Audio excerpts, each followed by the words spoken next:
Every great wizard needs a great teacher. I'm Ashley with WatchMojo UK, and these are the top 10 Hogwarts professors. Before we begin, we publish new content every day, so be sure to subscribe to our channel and ring the bell to get notified about our latest videos.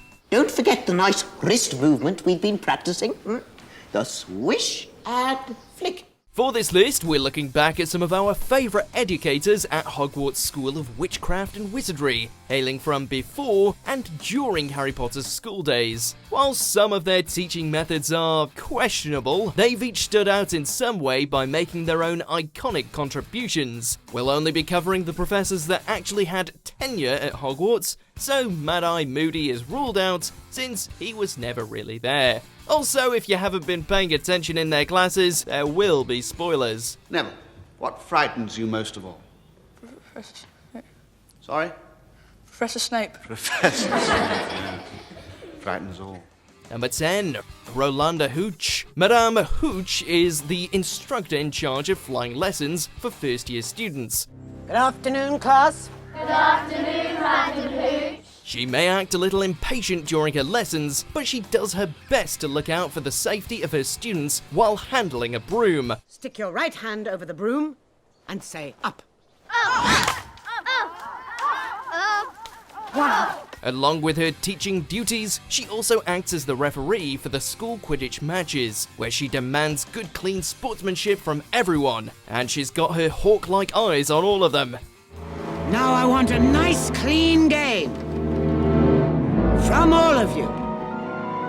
While we don't see much of Hooch after Harry's first year, it'd be safe to assume she's pretty proud knowing that one of her students became a Quidditch seeker after only one lesson.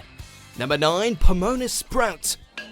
Good morning, everyone. Good morning, Professor Sprout. Welcome to Greenhouse 3 second years. Now gather round, everyone. Another underrated teacher, Professor Sprout is the head of the herbology department as well as the head of Hufflepuff House. Plant life in the wizarding world can be hazardous to those that are not careful, whether dealing with constricting devil's snare or ear-piercingly fatal mandrakes. Grasp your mandrake firmly. You pull it sharply up out of the pot. Fortunately, Professor Sprout's greenhouse lessons will ensure that you're prepared for any encounter with these deadly vegetations, so long as you pay attention. Lucky we didn't panic. Lucky Hermione pays attention in herbology. While we don't get to see too much of her, we can still admire her leniency and respect for her students, as well as her contribution to the antidote that cured everyone who had been petrified during the basilisk attacks. Number 8, Rubeus Hagrid. There's no Hogwarts without you, Hagrid. When the original Care of Magical Creatures professor had to retire, there was no one better to take his place than our favourite half-giant groundskeeper, and Harry's first real friend in the wizarding world, Hagrid. Thank you. It's not every day your young man turns 11 now, is it? Hey? With his good name restored the previous year, it only makes sense to have Hagrid teach this class, showing compassion and fascination to all kinds of mythical beasts, even describing brutes like hippogriffs, dragons, and acromantula as misunderstood creatures. Now, who'd like to come and say hello? Unfortunately, while Hagrid means well and definitely knows his onions about this subject, his hands-on lectures with more dangerous monsters tend to inadvertently put his students at risk, which could land him in hot water all over again. Buckbeak's been sentenced to death. Number 7, Horace Slughorn. I prepared some concoctions this morning. Any ideas what these might be? Before Professor Snape took the reins, Horace Slughorn was the master of potions and the head of Slytherin House. Unlike his intimidating successor, Slughorn was excitable and encouraging to all his students, even those outside his house. While he could be a little vain and tactless, he never meant any harm, despite accidentally giving Tom Riddle the key to becoming the Dark Lord Voldemort. One splits one's soul and hides part of it in an object. By doing so, you are protected should you be attacked and your body destroyed. He retired out of guilt afterward, but years later, Dumbledore convinced him to return as potions teacher, mostly so that Harry, the son of one of Slughorn's most favourite students, could squeeze the truth about the Horcruxes out of him. Number 6, Filius Flitwick. one of a wizard's most rudimentary skills is levitation, or the ability to make objects fly. Professor Flitwick is the part goblin charms teacher and head of Ravenclaw House at Hogwarts. He is greatly respected despite his small stature, but he also has a kind heart and an impressive intellect, as well as a bit of a cheeky side. Starting from the third movie adaptation, Flitwick gained a much younger complexion and snippy personality, along with a secondary duty as head conductor of the Hogwarts Choir.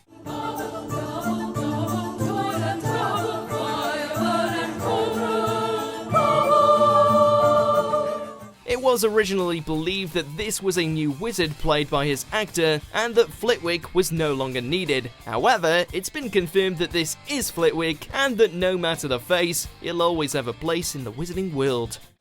Names? Professor Flitwick, you've known me for 5 years. No exceptions, Potter. Number 5, Sybill Trelawney.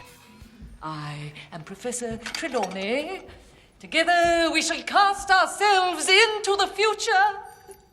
Divination may not seem like a necessary elective, but it never hurts to broaden your mind and prepare for the future. At least that's what Professor Trelawney says. But first, you must broaden your minds. First, you must look beyond.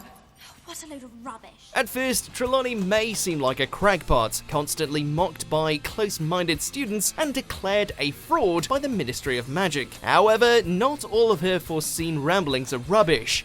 It was her that spoke of the prophecy about Harry Potter and Lord Voldemort, in a way predicting the beginning and end of the series.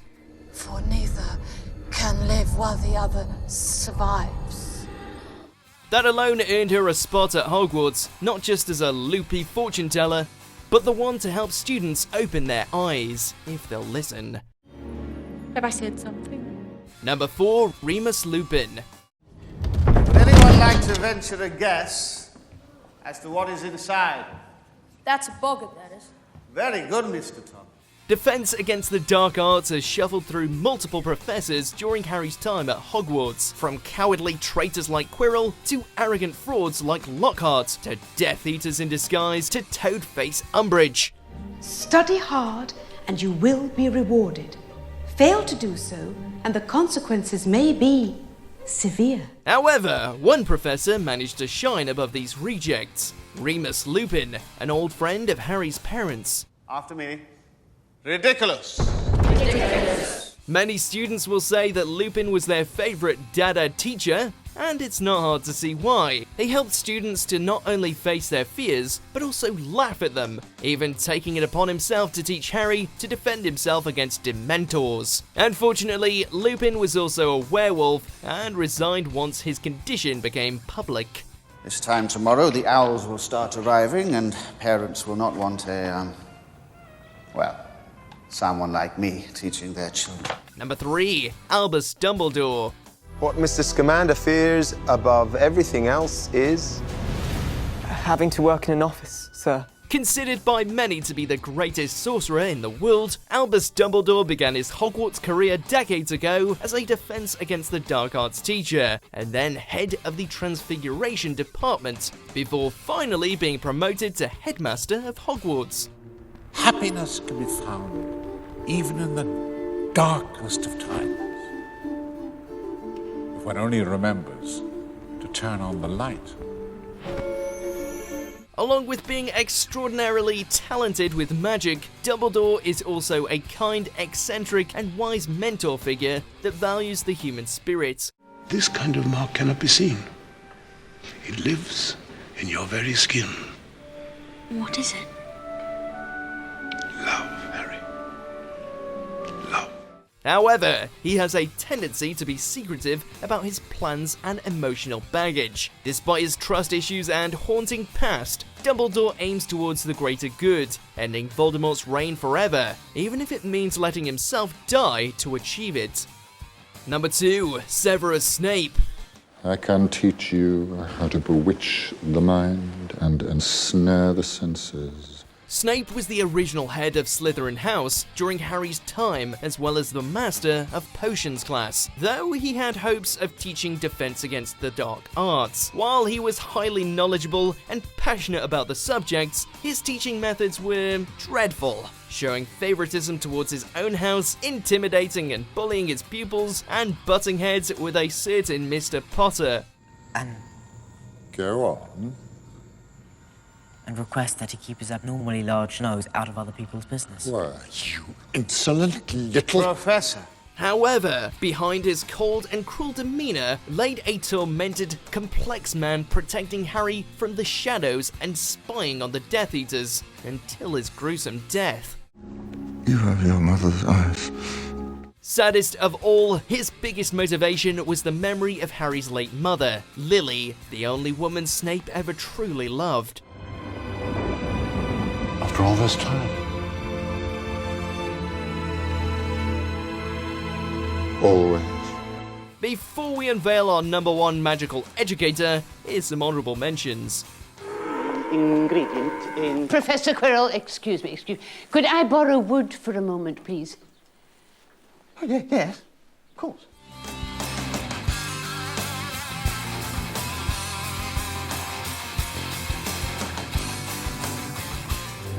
You are known to many creatures here. The forest is not safe at this time, especially for you.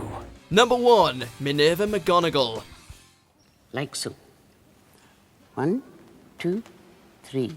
Ferraverto. McGonagall's shape-shifting animagus ability makes her the perfect fit for teaching Transfiguration at Hogwarts. Can you imagine the look on McGonagall's face if we were late?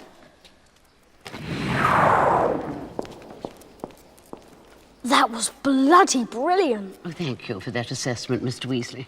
Along with that, she also juggles the duties of being head of Gryffindor House, as well as deputy headmistress of Hogwarts. She is incredibly stern, usually the first to lay down discipline at the school, and she doesn't make any exceptions, not even for her own house. Along with that, she has no qualms standing up to fellow staff members or higher authority figures, if even one of them acts out of line. So silly of me, but it sounds as if you're questioning my authority in my own classroom. Minerva. Not at all, Dolores. Merely your medieval methods. She's a caring authority figure who commands respect, and we can't think of anyone better suited to eventually fill the role of headmistress of Hogwarts. Hogwarts is threatened. Man the boundaries, protect us, do your duty to our school. I've always wanted to use that spell. Do you agree with our picks? Check out this other recent clip from Watch Mojo UK and be sure to subscribe and ring the bell to be notified about our latest videos.